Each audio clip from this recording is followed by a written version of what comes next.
There's a Chinese story. I think this must be in the Zen category. It's interesting.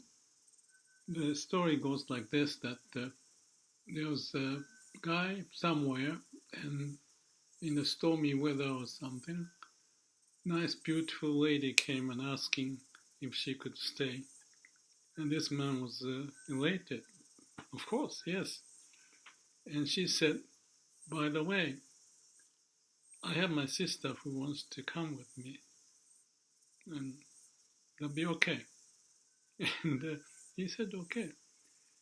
And this lady, the other one, the sister was ugly, and her saying there is that I'm always with her, or something like that. I don't remember all the detail of the story. I can check and put it on the description, but it's interesting because when there is life, there is death. When there is beauty, there is ugliness. When there is good, there is bad. When there is right, there is left. But the universe, the way of the universe is one and absolute. So that's the hint that I'm going to just plug in here. But the point is, how do you deal with that?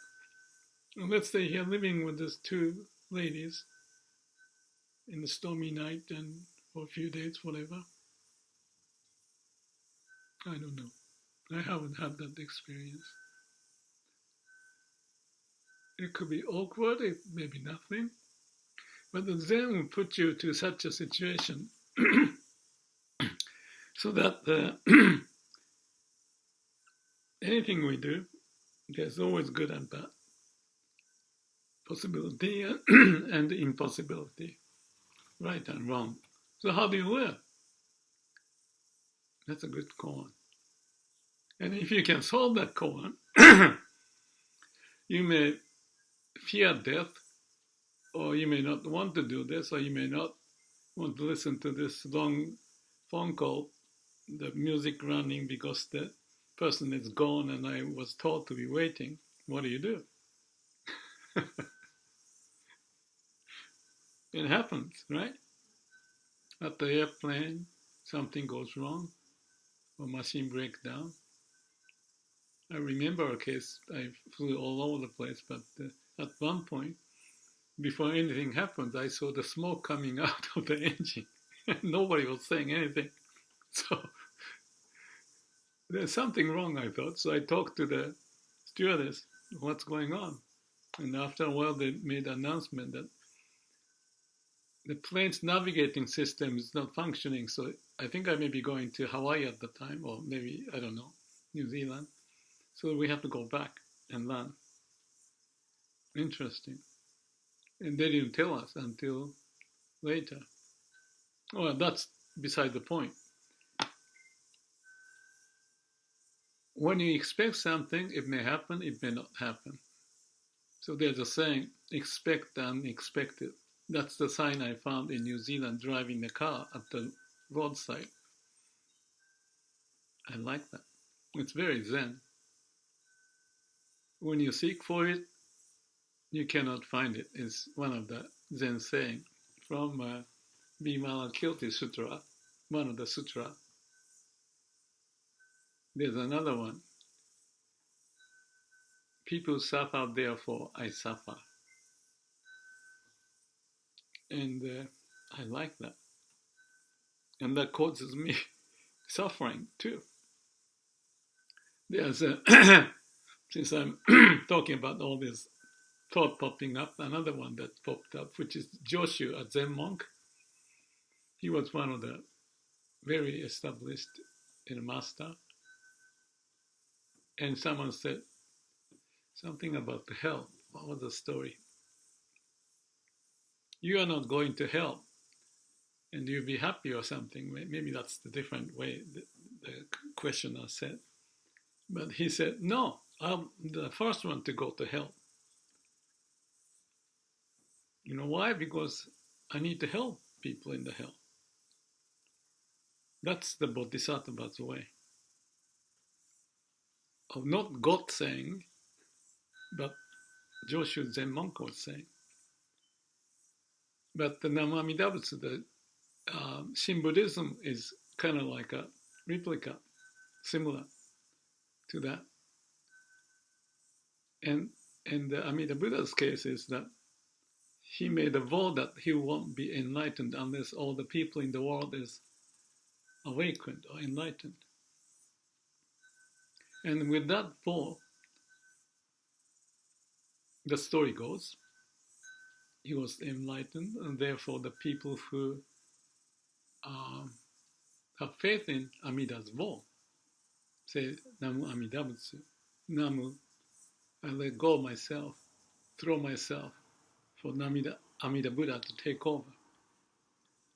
And Myokonin, they're not as intellectual. Maybe they are, but they cannot read at lower level of the society. There are many of them. And Jodo Shinshu has I think the largest population of the believers, whether that's a true believer or just signing up or whatever, but there's a statistics pointing that. And because of the orientation to the people, Zen tend to be more like educated, I hate to use the word, or intellectual, those who bullshit. So it's proper for them to learn Zen, because bullshit doesn't work to live life. Anyway, I rambled. So what's the reason why I'm talking about it? Let me think through. Yeah, the paradox. So I see the paradox of intellect and emotion or feeling, or the Zen and the Shin Buddhism. But I think I found a way to go over the paradox, which I already shared with a few videos. But it is the standard approach I keep saying, Samadhi, which is no mind, no self. That you can practice in meditation, which I do all the time. Not all the time, but every day, hosting. Let's meditate series of my stuff with not really totally meditation, because I ramble, talk something every day. The reason why it happens every day is that I have lots of materials to talk. And why I do that? Because it helps me and help others possibly. So I'm aligned to what I said as a mission: help myself, help others, practice Samadhi, and having fun. So I can practice that mission any place, and I have all the stories that can go, that I have material that I can share when I sit and meditate. And people can just not meditate and listen to my story. That's one way to do it. Maybe I say it next time. I think the setting of the Let's Meditate series of video is important, actually. I never thought about it until I told this story, that you don't have to sit, just listen. Or you can just be doing something else, but listen. You know why? Because it penetrates through you eventually if you are in such an environment. There's a saying in somewhere in the Buddha Sutra, the story is about how you acquire the teaching of Buddha, let's say. And the expression is something like you are in the misty rain and your clothes get a little wet and start to penetrate. That's the kind of a analogy, expression that was described. And I really believe it. But if you think about your learning any skill, and this is what I think, because when I learned how to fly fish, I met this guy who is on the fishing license of New Zealand, this hill. I was lucky enough to stumble into him, and he took me out under his wing. I guess that's the expression that we go out. So the way I learn is to absorb everything. When he moves along the river or the stream, I want to know how he walks and which way he watches and how he breathes. Of course, I cannot learn all of that. There's a multiple dimension of things that he's doing, and to identify where the fish could be and is. And then he doesn't fish, he let me fish for that fish. And he was such a friend that I didn't pay an expensive guide, but free. What an experience I had. Anyway, I met this DK, Daniel Cleopa, who is the #1 surfer, at one point in different surfing contests. I stayed at his place, and that's the same thing. There's another guy, Tommy, at the Raglan, and they are talking, and I'm standing next to them and listening and absorbing everything what they're talking. And eventually, I could stay at the DK's place. I had the minivan, so I had one corner I stayed. What a day that I had. So that's the environment that you absorb.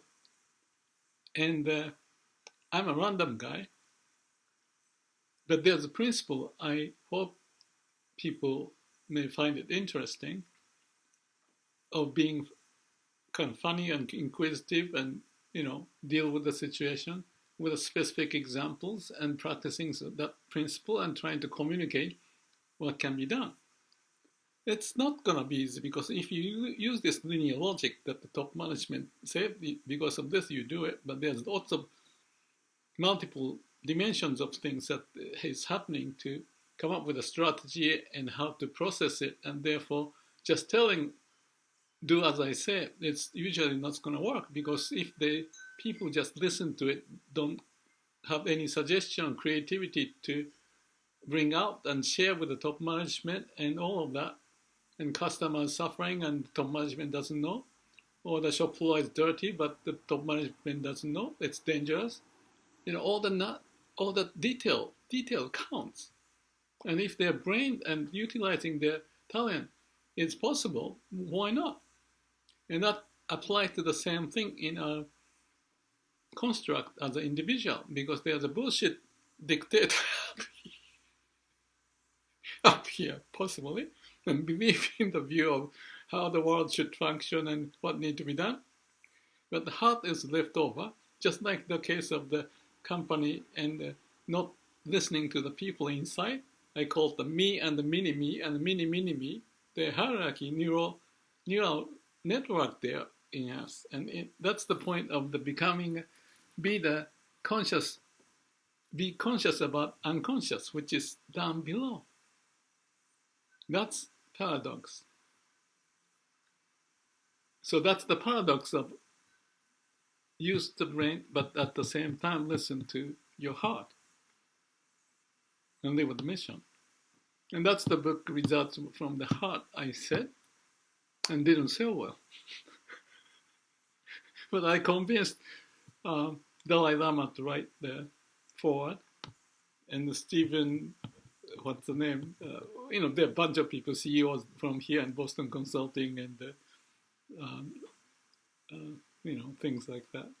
They helped, but I was sad that I couldn't respond, because compared to others, which was so many copies and 15 languages or something, this one, because it was the brain and heart people don't care. Maybe I shouldn't say it that way.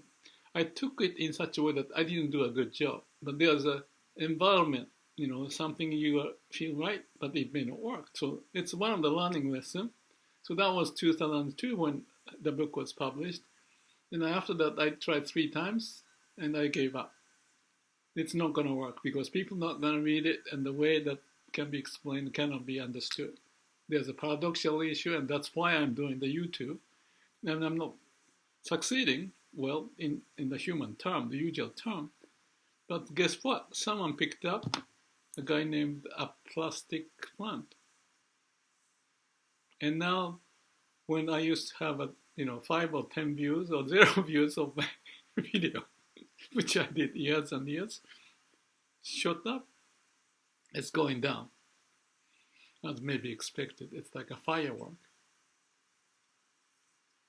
Because if we talk about the paradoxical thing, it's not going to be easy. So we have to process it in a manner, and also repeating. Repetition is mother of skill. And if you don't have the patience or interest, it's the same as that fishing story or surfing story or any story. That's why I say, do what you really like, and if people like it, then that's the way to go. So that's about the work.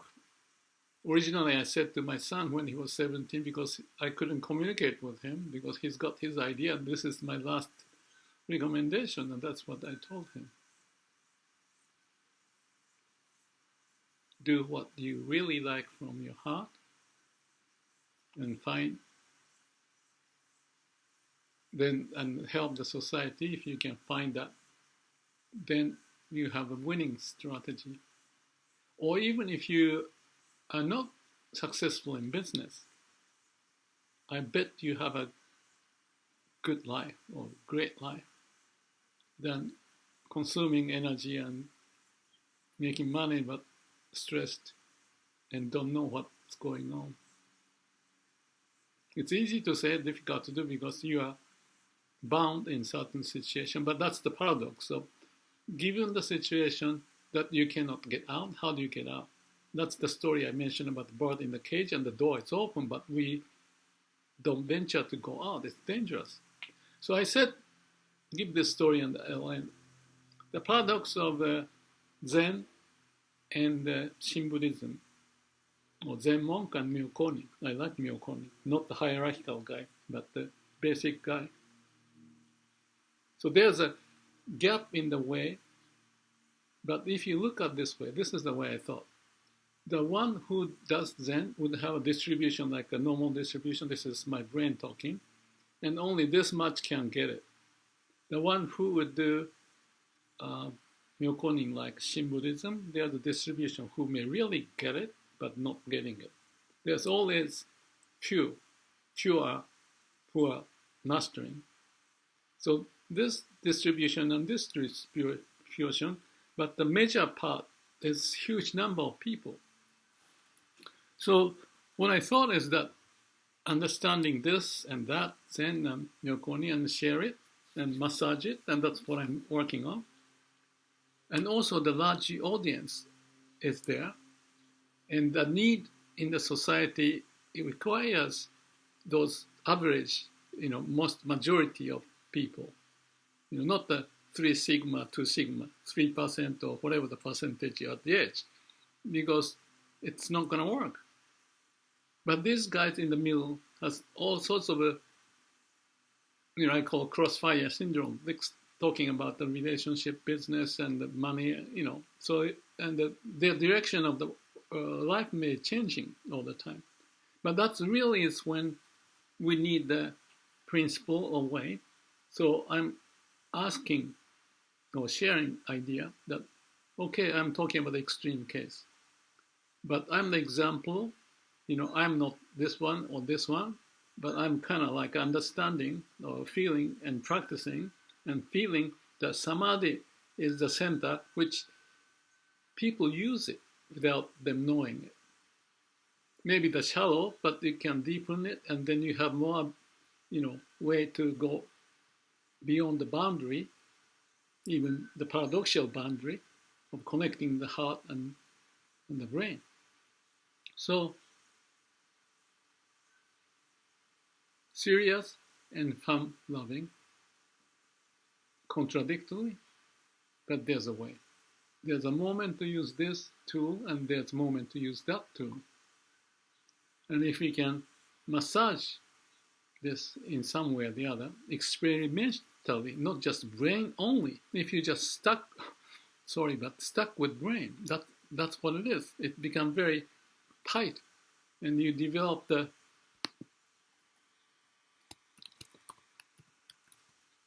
develop the barrier on your own.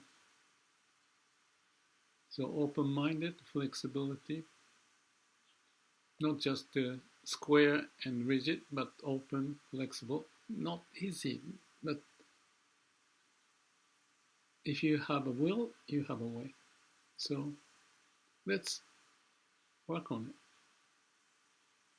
You don't have to go through Zen Koan, but I may sprinkle here and there and massage from this way too. Myself, I'm doing it. And to me, it's really fun because I'm learning, and if there are people who are listening, I'll be so happy to devote my last part of life for this. So I find what I really like, help myself, and possibly help you.